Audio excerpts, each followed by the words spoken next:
प्रतिक्रिया काय असणार आहे? मागील 4-5 वर्षांपासून चोपडे शहरात प्रत्येक भागात रस्त्यांची अशीच परिस्थिती आहे. इथे कुणीही लक्ष देत नाही.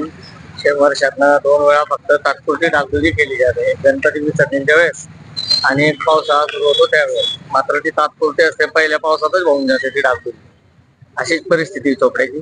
कोणी बोलायला तयार नाही, कोणी बघायला तयार नाही. या खड्ड्यांमुळे नागरिकांना शारीरिक त्रास होत. खूपच त्रास होतो, शारीरिक त्रास. ज्यांना मानेचा त्रास आहे, पाठीचा त्रास आहे, त्यांना अजून तो त्रास वाढून जातो आणि ज्यांना नसेल त्यांना तो सुरू होऊन जातो या खड्ड्यांमुळे. असा विषय आहे. काही जे क्लिनिक रस्ते झालेले आहे त्याला आता बाहेर निघत आहे.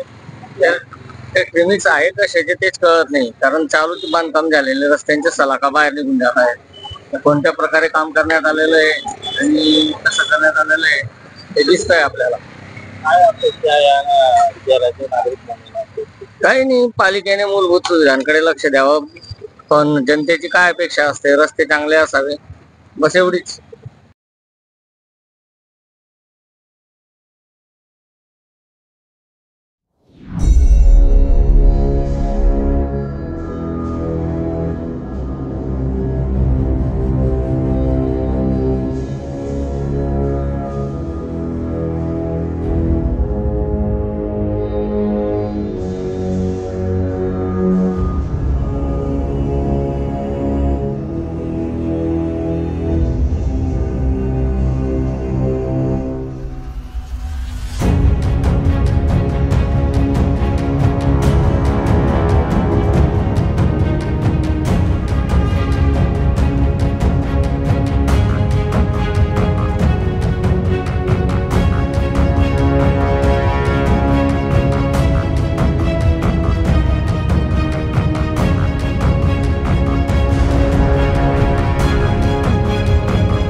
चोपडा शहराला जोडणारे रस्ते असतील किंवा चोपडा शहरातील रस्ते असतील, हे अत्यंत दयनीय अवस्थेमध्ये आहे. या रस्त्यांना गेल्या 7-8 वर्षामध्ये कुठल्याही प्रकारचं डांबरीकरण करण्यात आलंय आणि जी कॉन्क्रिटीकरणाची रस्ते करण्यात आलेली होती ते सगळे रस्ते निकृष्ट कामांमुळे पूर्णच्या पूर्ण खड्डे पडून आणि उचडून गेलेली आहे. त्याच्यामुळे वाहनधारकांना खूप मोठ्या प्रमाणावरती त्रास सहन करावा लागतोय. त्याच्यामध्ये नगरपालिकेने अधिक मास असताना उल्हास निर्माण केलाय. ऐन पावसाळ्याच्या काळात की ज्या काळामध्ये नागरिकांना त्यांनी चांगल्या रस्त्यांची सुविधा दिली पाहिजे, त्या काळामध्ये त्यांनी भुयारी गटारींचं काम चालू करून संपूर्ण कॉलनी एरिया असेल किंवा ज्या उत्तर भागातल्या ज्या काही कॉलन्या आहेत शहराच्या, त्या सगळ्या कॉलन्या फोडून टाकलेल्या आहेत.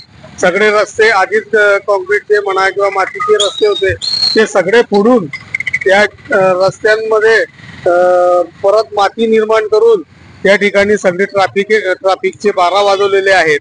आणि कुठल्याही प्रकारे ना नगरपालिका त्याच्याकडे लक्ष देते, ना त्या कामाचा ठेकेदार त्या अडचणींकडे बघतोय. त्या ठिकाणी नागरिकांची फार मोठी अवहेलना होते, नागरिकांची कुजंबना होते. नागरिकांकडे प्रसंगी असलेल्या दुःखद आणि सुखद प्रसंगांना या खराब रस्त्यांच्या ऐवजी खूप मोठ्या प्रमाणावरती त्रास सहन करावा लागतोय. आणि कुठेतरी त्यांना आपलं कार्यक्रम शिफ्ट करावा लागतो, इतकी दयनीय अवस्था चोपडा शहराची करून ठेवलेली.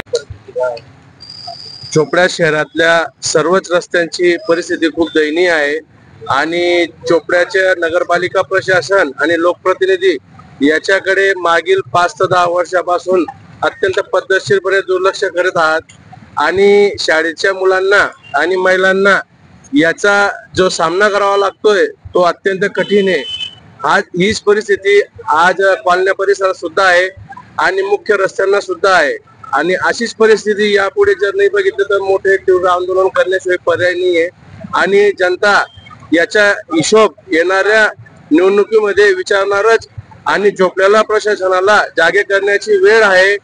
आपल्या सारखे जे पत्रकार बंधू आहेत यांनी ही जनजागृती हाती घेतलेली आहे.